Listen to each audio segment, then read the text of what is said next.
spells wore off quickly, and Anna offered her newest and most powerful buff, Holy Retribution.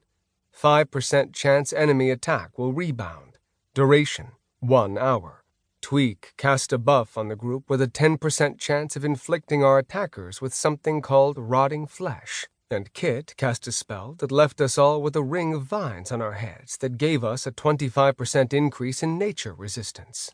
When the buff took effect, the sweltering heat of the desert dialed back to about 70 degrees, and I let out a contented sigh.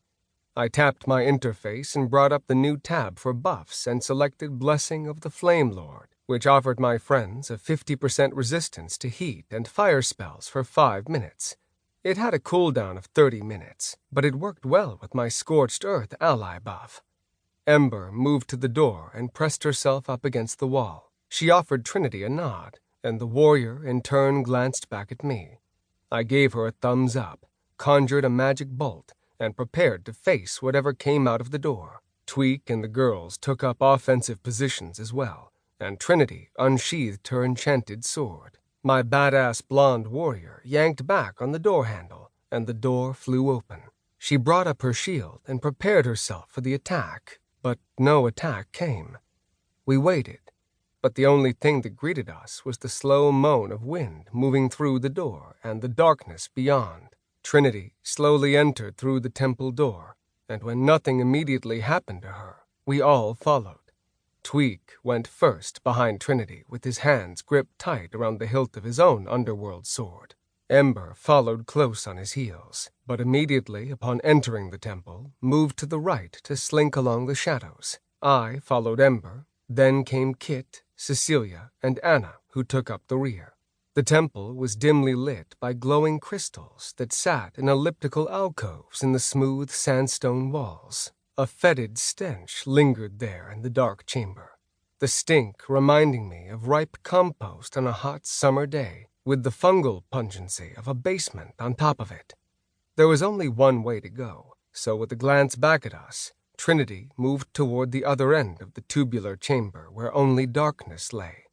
I scoured the darkness with firesight, but saw nothing in the dark tunnel aside from my guildmates.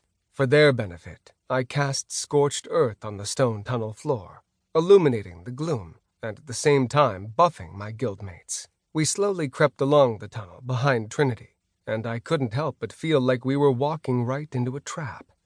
I didn't like being in such a small space with only one way out, but we needed to find the Orb of Hisra if we were going to compete in the Guild Wars. "Do you hear that?" I heard Kit say behind me. She had better hearing than most of us, given that she was a furry, and I looked to Cecilia for confirmation. "It's coming from behind us," said the foxy lady. As soon as she said it, a grinding rumble came from the temple entrance. The torches that had adorned the entrance winked out, and the sound drew closer.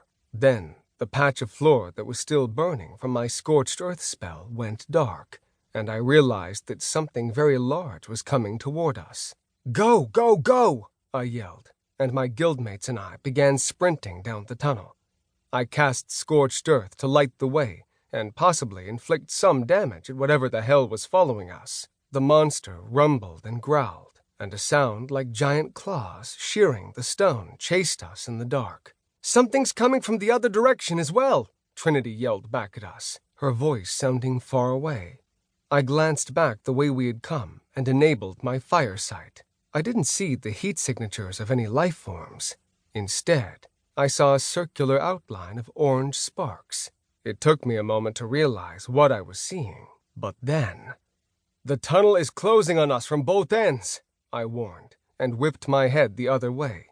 Trinity was running back toward us down the long corridor, and behind her came a sparking orange ring of friction. "We're going to be crushed!" Kit screamed. I stopped, conjured a magic bolt, and shot it back at the cylindrical slab of stone that was coming to crush us. My spell erupted like a fireworks finale, and I closed my eyes against the glare that would have been blinding had I watched the explosion with firesight. When I opened my eyes, I saw the slab still rumbling down the tunnel, and I imagined being at the bottom of a French press. Soon, both slabs would crash together in the tunnel, and we would all be instantly killed. Fuck that.